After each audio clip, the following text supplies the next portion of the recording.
This is a 2001 Cadillac Seville SLS, and I'm doing the front CV axle replacement because mine completely destroyed the boot and the bearings are terrible. Made a lot of clicking and clacking around corners, and it would jump on acceleration. But so far I have loosened the shock tower from the rest of the, I guess, brake housing. And to do that, you just gotta put a jack under here and jack it up just a hair, maybe like one pump of the jack or a half, depending on how quick yours is. But that takes the pressure off these two bolts here, which are right here.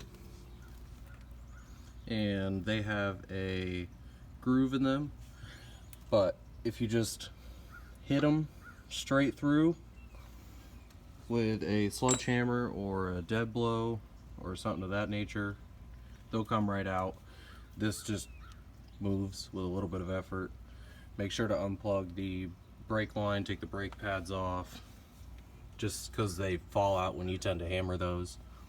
But after that, I took the rest of the shaft out and I was stuck because, as you can see, there's a little C-clip right there. It's in green. You have to knock that free from below through a very, very tiny gap. And that is gonna be right about there.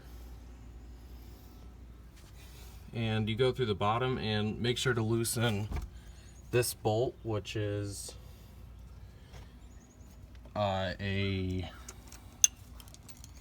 13 millimeter, and make sure to use a very long extension to get in there because there's a lot of wires and stuff you got to work around. But don't take it off because it's going to be hard to get back on. But you just have to chisel from the bottom straight up under it. And what I did was take a pair of vice grips and, you know, attached them like that and ran this loop bungee cord through there to hold on to it to put pressure back on the clip, and just wrapped it around here. And that was enough pressure for when I was chiseling underneath, and it took me a good 15 minutes of chiseling, and it finally popped straight out. And then you just wiggle it out, and the new one you just press in. You kind of got to wiggle it, tap it with a hammer a little bit, but I just took the old one off, and I just finished the other side right before this video, and that side just pretty much pops right out and push it back in, but this side has a clip.